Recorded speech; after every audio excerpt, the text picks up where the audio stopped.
Que a paz do Divino Mestre nos envolva a todos, nesse clima, nesse ambiente gostoso, que a gente sempre encontra quando aqui comparecemos. Agradecendo mais uma vez pela oportunidade de falar um pouco da doutrina espírita, falar de Jesus. Isso é muito prazeroso, nos dá muita satisfação, muita alegria. Há bastante tempo atrás, mais de 40 anos atrás, eu estava num outro contexto, num outro ambiente, e ouvi, a pessoa veio e fez uma palestra e contou uma história. E isso passou muito tempo e tem aí um mês mais ou menos, para minha surpresa, fui convidado a falar sobre esse tema. Então, voltei no passado, lembrei quanta coisa acontece, como muda a vida da gente. Mas esse tema é bem interessante. Depois, olhando na internet, ele é bem explorado. Pode passar, slide. Diz a história que um professor chegou na sala de aula, os alunos estavam muito alvoroçados, bagunçando, fazendo uma relia danada, e não prestavam atenção à aula. Então ele tirou uma folha de papel, como essa aqui, e entregou aos alunos. E pediu que cada um colocasse o que eles viam. À época, a pessoa contou isso e nos perguntou. E quase que 100%, tinha mais ou menos umas 50 pessoas na sala, quase 50%, quase a totalidade, descreveu como vendo um ponto negro. E realmente ele tem ali, né? E ele ouviu, como professor também, recolheu as folhas e os alunos colocaram que tinha um ponto negro. Aí ele parou um pouco e falou o seguinte: interessante, vocês veem um pequeno ponto negro e não veem tanto branco que está envolvendo, que está ao redor. Não é nenhum demérito quanto à cor, mas é como, às vezes, os nossos olhos, a nossa atenção, se concentra num determinado problema, uma determinada situação, e não consegue ver que ao redor tem muita solução, tem muito jeito de sair do problema, da situação. Então, o nosso estudo da noite de hoje, dentro da ótica da doutrina espírita, vai nos falar o que isso pode ter em nossa vida. Tá? Nós vamos focar nesse ponto negro. Ele vai estar presente em todos os quadros, em todos os slides, chamando a atenção. Porque na maior parte das vezes, essa é a nossa forma de ver pessoas e situações que nos rodeiam. Costumamos dar um peso exagerado às coisas ruins e pouca importância ao que se realiza de bom. Isso via de regra. Não é todo mundo, não é generalizando, mas muitas vezes a gente concentra todas as energias naquilo que emana de uma forma agressiva, de uma forma que nos perturba. E ficamos cegos, completamente cegos, às opiniões, aos conselhos, às diretrizes, às preces, e nos enredamos na vida.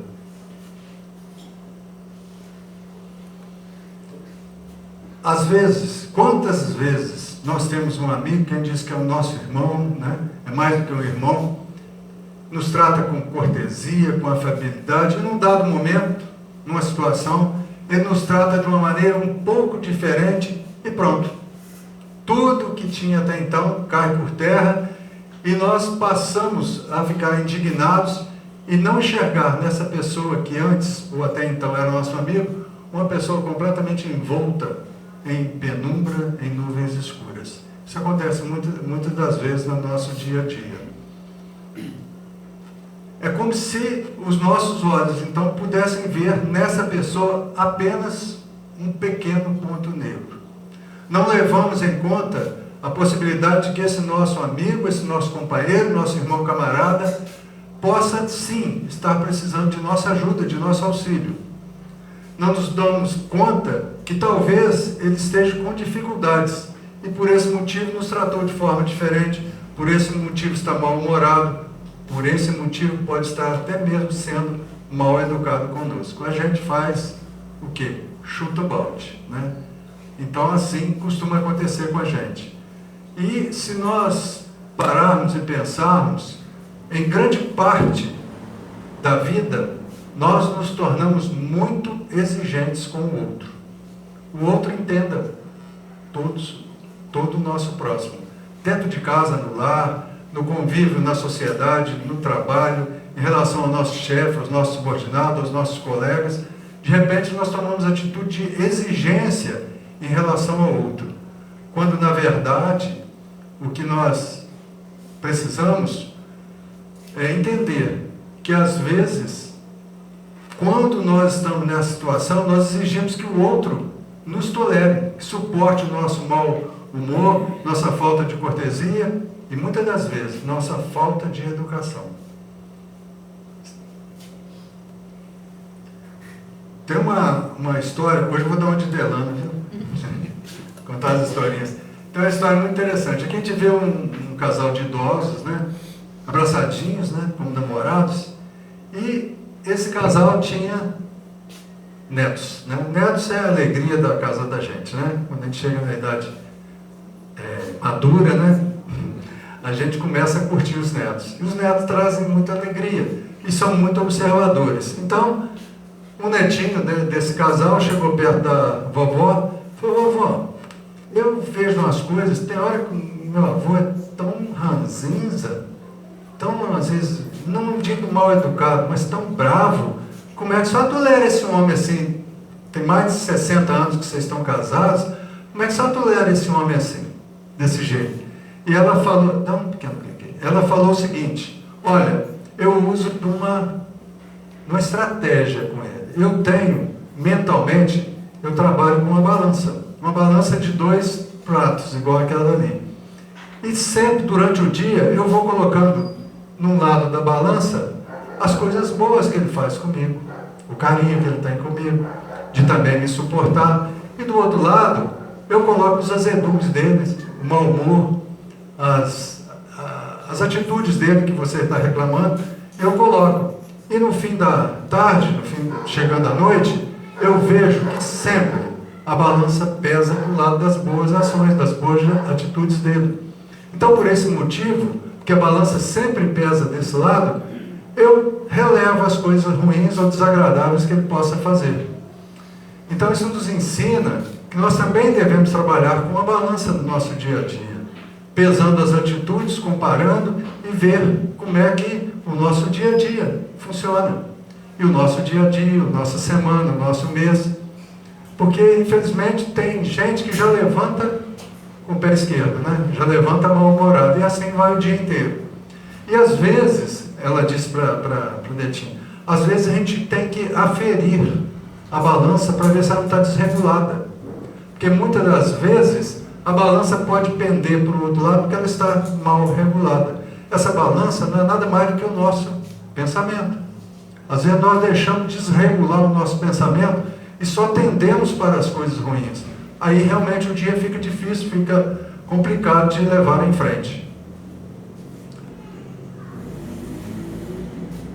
É o que nós falamos, né? Então, a gente tem sempre esse cuidado de estar colocando a nossa balança bem afiadinha para pesar direito as atitudes do outro, né? E as nossas, né? Então, nós temos que aprender a valorizar as boas ações.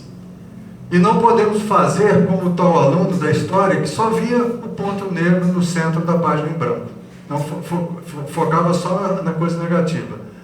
Eduquemos a nossa visão para perceber melhor as coisas boas da vida. Desenvolvamos a nossa capacidade de ver e valorizar tudo que nos acontece de bom.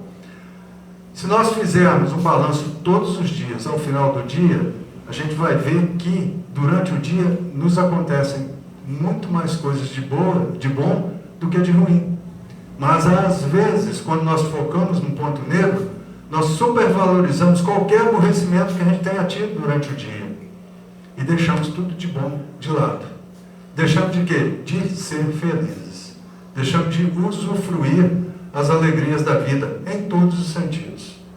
Então essa historinha do ponto negro nada mais é do que um alerta para a gente prestar atenção no modo que nós vemos as coisas, que nem sempre é a realidade do que está acontecendo. É a nossa ótica, a nossa visão que às vezes fica deturpada. Os benfeitores da humanidade, todos os benfeitores, se a gente pegar na história aí, passando por Jesus, por Siddhartha Gautama e outros tantos benfeitores da humanidade, sempre nos recomenda que nós sejamos severos para conosco mesmo e indulgentes para com o nosso próximo. Quer dizer, nós devemos usar de cobrança, de atitudes, em relação a nós. Porque é mais fácil nós corrigirmos o que nós estamos cobrando do que deixar que outros nos corrijam. É muito mais fácil nós nos preocuparmos e não deixar essa tarefa para outro. Mas, contrariando isso, a maior parte das vezes nós somos indulgentes para conosco e severos para com o outro. Aí desanda a maionese, né? Desanda o caldo. Porque no momento que a gente fica pondo um pano quente na nossa atitude, cobrando muita qualidade, sendo muito exigente com o outro, a gente se torna o quê? Uma pessoa ranzinza. Uma pessoa ranzinza que está sempre mal-humorada. E aí fica difícil realmente qualquer tipo de relacionamento. Vale a pena a gente meditar então nos ensinos, nos conceitos que chegam dos altos. Vale a pena exercitarmos o perdão aos semelhantes. E vale muito a pena que sejamos mais exigentes conosco, buscando sempre melhorar o nosso comportamento. A gente sempre pode ser melhor a cada dia. Sempre. É só a gente avaliar as nossas atitudes. Essa frase aí todos nós conhecemos, né? Só para ilustrar, mas Jesus falou: amai aos vossos inimigos, fazei bem aos que vos querem mal e orai pelos que vos perseguem e caluniam. Sabe por quê? Porque a gente amar os que nos amam é muito fácil. Gostar de quem nos quer bem não é desafio, é muito fácil. Mas a gente querer bem aos inimigos ou aos que se intitulam nossos inimigos, esse é o grande desafio. Desafio que Jesus lançou. E ele respondeu quando o apóstolo perguntou a ele: mas quantas vezes eu devo perdoar meu próximo? Até 7 vezes? Ele falou: não, 70 vezes 7. Cada ofensa recebida. Então, o que ele está dizendo? Se alguém me ofende por um determinado motivo, ele tem outras 399. Estou igual uma personagem que a gente conhece errando na conta, né? Pois é. Mas 70 vezes 7, né? Dá 490. Então, a gente ainda tem muita chance de perdoar aquela ofensa recebida, né? E é difícil, não é fácil, não é não. Porque se fosse fácil, não seria um desafio para quê? Para a nossa ascensão espiritual. Estaria todo mundo já de asinha nas costas, né? Os anjinhos, né? Mas não é fácil, não. E interessante é o seguinte, aqui nós colocamos Jesus, ele está de certa forma olhando para o ponto negro ali. Sabe por quê, gente? Mais um treino. O único que pode resolver a situação para nós é Jesus. Quando a gente tem um problema realmente que nos incomoda, que nos perturba, que a gente não vê solução, só Jesus na causa, né? Então nós temos nesse momento voltar o nosso pensamento para a espiritualidade maior, rogando a Jesus, aos mentores do bem, que nos ajudem a superar ou a suportar esse momento difícil. E fácil não é não, é desafio para nós mesmos. E dentre tudo isso, todos os desafios, o exercício do perdão certamente é de todos o mais difícil. Porque quando Jesus disse: amai os vossos inimigos, oferecer ao outro a face, quando te ofender numa face, né, de um lado, ofereço o outro. Se a gente leva isso ao pé da letra, fica muito difícil. Porque como eu vou querer a presença daquele que me odeia, se a própria presença dele me faz, né, o sangue corre nas veias? Isso é normal, a relação nossa. Amar os vossos inimigos, nossos inimigos, não é viver de beijinhos e abraços, mas é saber perdoar. E às vezes nós, erroneamente, falamos o seguinte: fulano me fez aquela coisa, mas eu já perdoei, Deus vai dar a ele o castigo. Ora, isso não é perdão. Simplesmente você está transferindo a Deus o exercício daquilo que você covardemente não tem coragem de fazer, que é a vingança. Mas quando acontece algo de ruim para essa pessoa, você diz assim: está vendo? Teve que merecer. Então isso tudo, gente, é para dizer que isso não é perdão. Porque às vezes a gente perdoa da boca para fora, mas a mágoa fica no coração. E a mágoa é um sentimento muito pior do que o ódio. Muito pior. porque o ódio, você sente, a mágoa, ela fica escondidinha e sempre volta à tona. E sempre a gente se sente magoado. Então essa questão do perdão é uma coisa tão difícil que merece uma outra historinha também. Aqui nós estamos apresentando esse vaso. Pode ser bonito para alguns, pode ser feio, não importa. É um vaso que dá a ideia de uma coisa preciosa. Não, às vezes, em termos de valor, mas ela pode ser um presente que tenha ganhado algo assim, de muito, do conceito muito carinhoso. Nessa família, nós vamos contar a história, existia esse vaso. E esse vaso estava sobre uma mesa, bonito lá, um vaso que a pessoa tinha herdado de pais, de avós, tinha muito carinho por ele.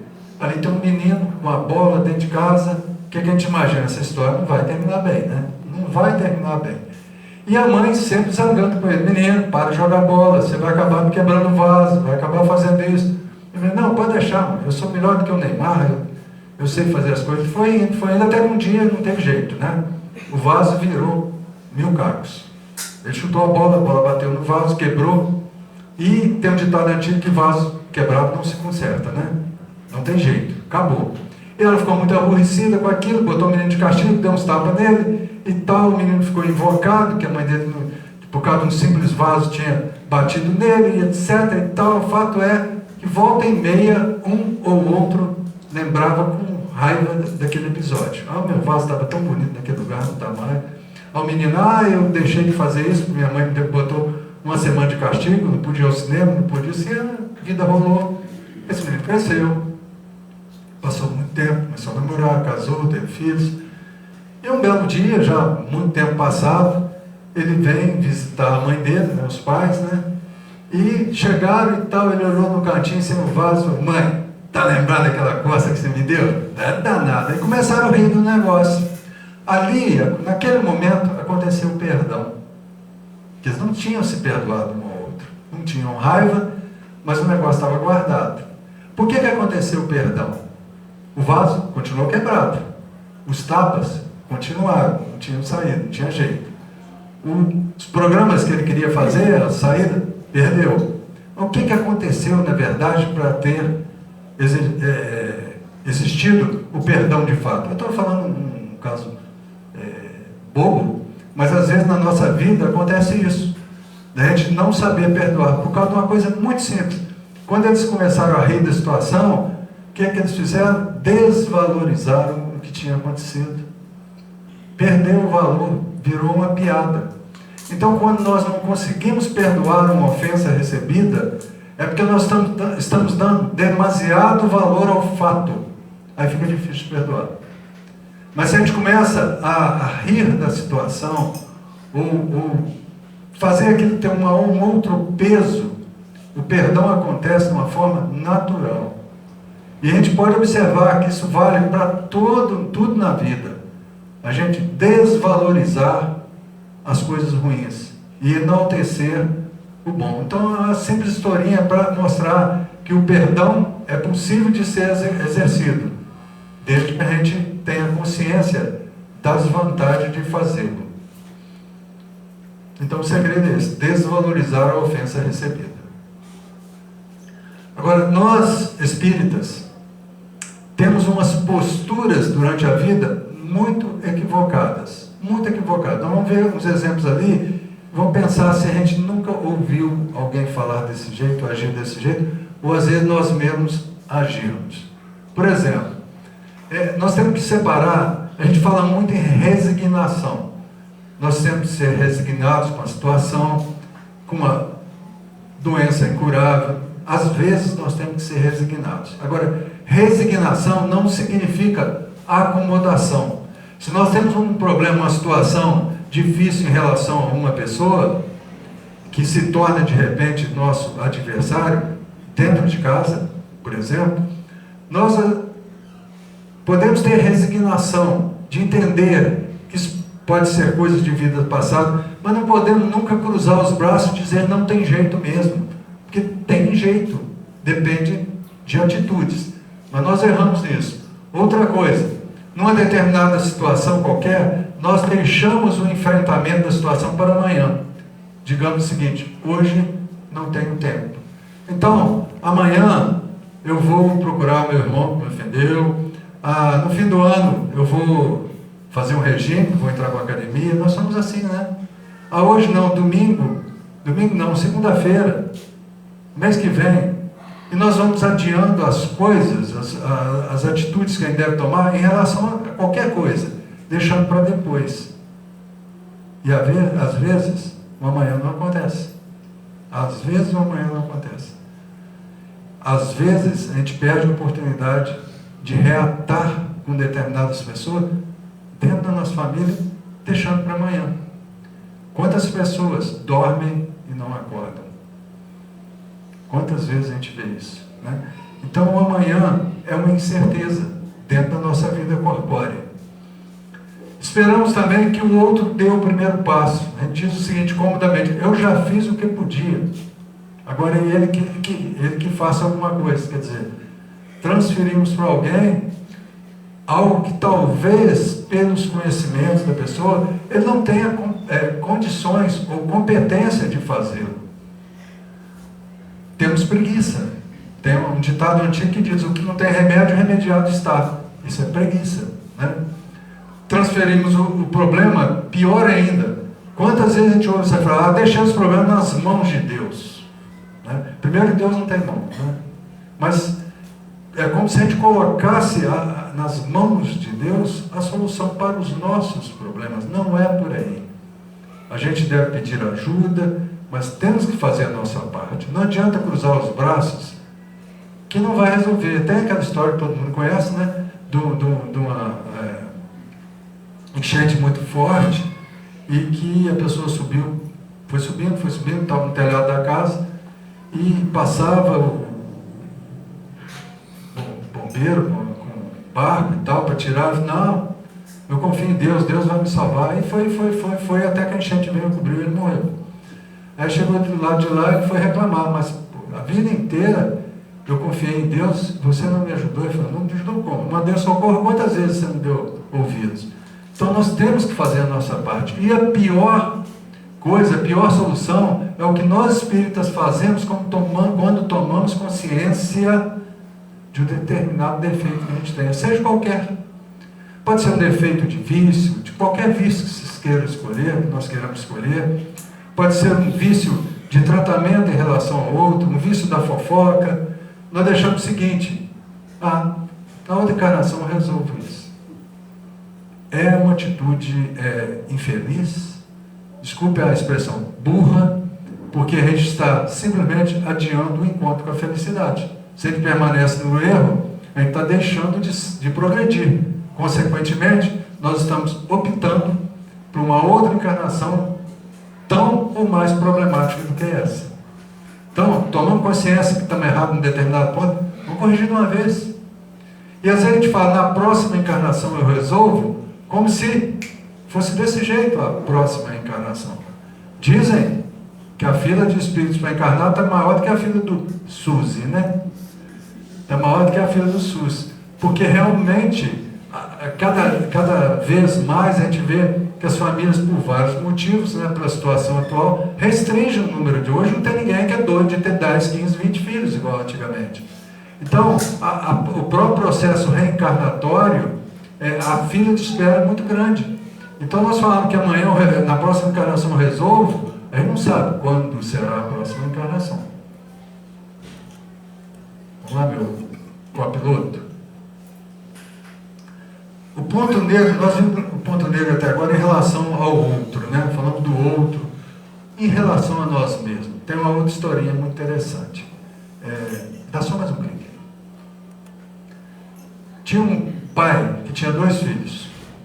E esses 2 filhos, apesar de tratar os 2 da mesma forma, nós, espíritos, sabemos que espíritos são diferentes, né? Que aportam o nosso lar, nascem, são tratados da mesma forma, mas são diferentes. Esses 2 filhos tinham um comportamento bem diferente nas atitudes. Um deles era extremamente otimista. Para tudo ele via solução. Ponto negro podia estar tamanho que fosse, que amanhã será um novo dia e tal, coisa e tal. O outro era pessimista ao extremo. Então esse pai falou assim, eu vou fazer um teste para ver até quando vai o otimismo do meu filho e até quando vai o pessimismo do outro. Ele sabia que esse filho pessimista era doido numa bicicleta. Hoje seria um carrão, uma história antiga. Era uma bicicleta o sonho dele. Ele foi na loja, comprou a melhor bicicleta que tinha, com mais marchas e com mais conforto, com isso, com aquilo, e levou um presente para casa. E para o filho dele ele comprou um balde. E ele colocou os dois presentes no quarto do otimista, o balde, e do pessimista, a bicicleta. Mas nesse balde, tinha um detalhe, ele comprou o balde vazio. Mas ele colocou o balde cheio de estrume de gado, de animal. Cheio, lotado. Amanheceu o dia, o menino que tinha recebido a bicicleta, chegou perto do pai dele, pai, mas pelo amor de Deus, onde você dá a cabeça para uma bicicleta desse jeito, tem traço feio ali na frente, tem 21 marchas, eu não vou conseguir passar essas marchas, vou acabar caindo, o selinho é muito alto, botou um monte de defeito na bicicleta, o lado pessimista, né? Falei, tá danado, não consigo agradar meu filho. Aí pega o outro filho otimista, levanta, passa correndo pelo pai com um balde na mão, fala, onde você vai, meu filho, onde você vai? Vou lá na estrebaria ver o animal que eu ganhei, o cavalo que o senhor deu para mim. Quer dizer, ele viu daquilo dali, olha, se o balde estava cheio de porcaria, era de um cavalo, então era o cavalo que ele queria. Exemplos de como a gente pode enxergar bem uma coisa, por menor que seja, transformar aquilo num momento alegre, e de como às vezes, quantas vezes vê pessoas que têm tudo financeiramente falando, filhos criados dentro da bonança, dentro da extravagância até, e que não dão conta de nada, não dão valor a nada. Se o carro bate, não tem problema, meu pai compra outro. Se a roupa fica um pouquinho fora de moda, joga fora, que eu vou na boutique e compro uma roupa melhor do que aquela, não é assim? E tem gente às vezes que contenta com poucas coisas, porque tem a visão do otimismo, a visão de ver as coisas melhores.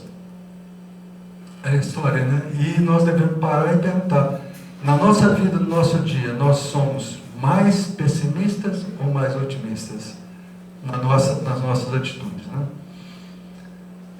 Esse personagem que eu estava tentando lembrar, Isabel, o nome dele, isso é de um desenho antigo, e era interessante, esse personagem saía assim pela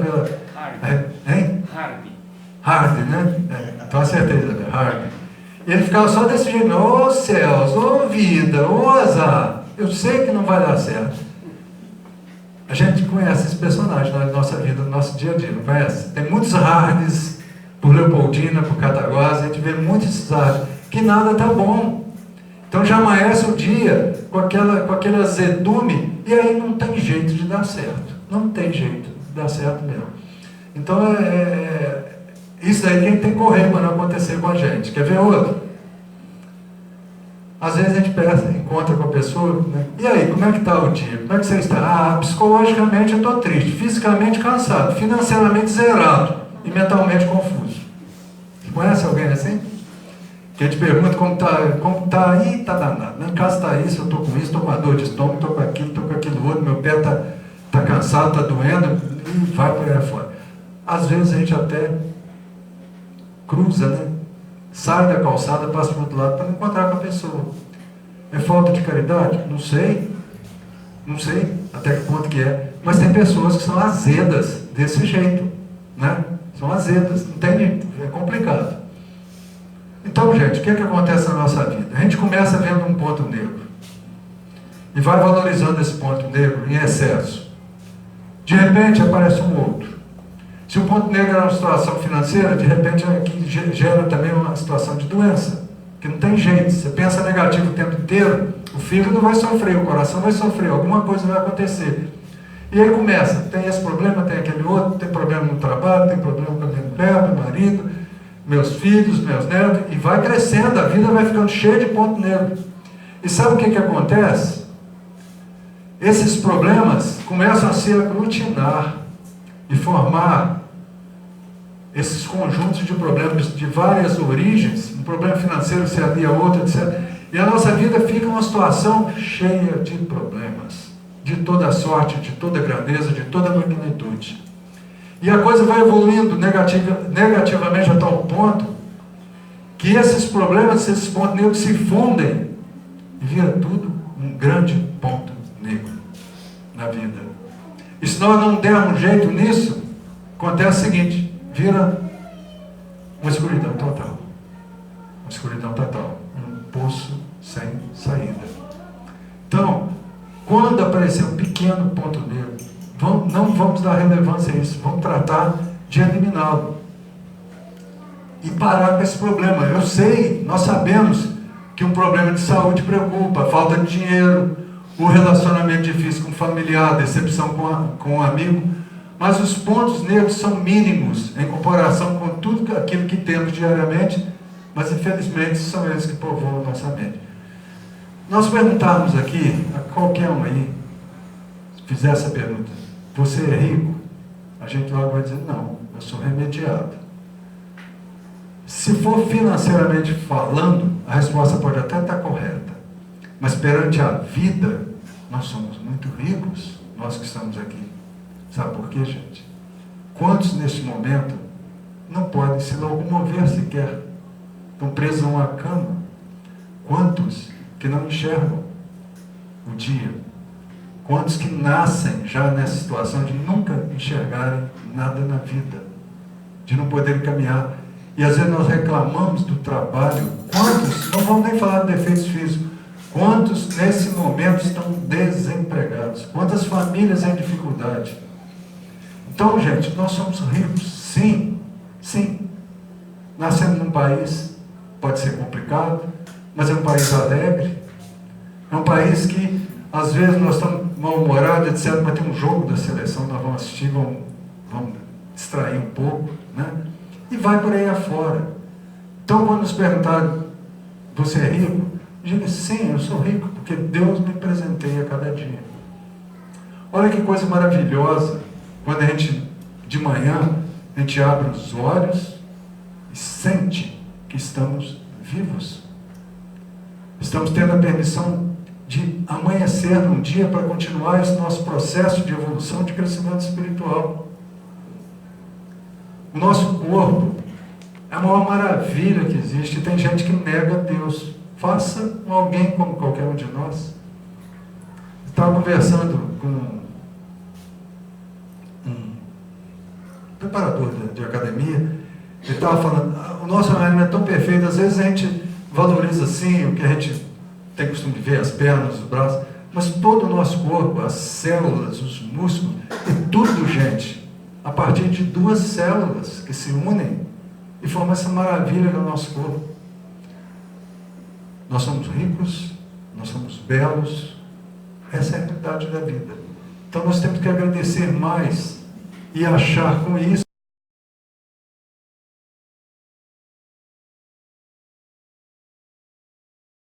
motivos para viver, motivos para louvar a Deus, sim, e lutar por dias melhores. Então, vamos tirar os pontos negros da nossa vida, aproveitar cada bênção, cada momento que Deus nos dá. Vamos aprender que o choro pode durar até o anoitecer, mas a alegria logo vem no amanhecer. Vamos ter essa certeza, nos tranquilizarmos e sermos felizes. Porque no momento que nós aprendemos a ser felizes, nós fazemos o outro feliz também. Agora, ser feliz ao lado de um emburrado é muito desafio para qualquer um de nós. Então a gente tem que procurar mudar essas coisas.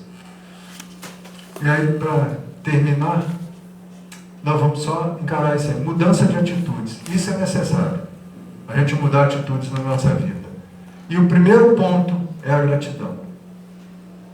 Nós temos que aprender, exercitar a gratidão. Em tudo, em tudo. Teve uma vez, muitos anos atrás, que há muitos anos mesmo, estava construindo, né, e já era na sexta-feira, tinha que pagar os pedreiros, etc. E eu pagava e agradecia a cada um. Até que um deles falou assim, por que você está me agradecendo? Você me pagou?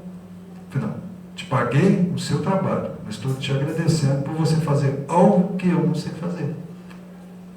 Então nós temos que agradecer Porque cada um tem uma contribuição. Nós dependemos dos outros para nascer, dependemos dos outros para morrer. Tem que ter alguém a nos levar, né? Tem alguém que constrói o caixão, tem alguém que faz tudo para nós. Isso não tem preço, né? Então nós temos que ser gratos no dia a dia, em tudo que a gente fizer. Então a vida é um presente de Deus dado a cada um de nós com extremo carinho e cuidado.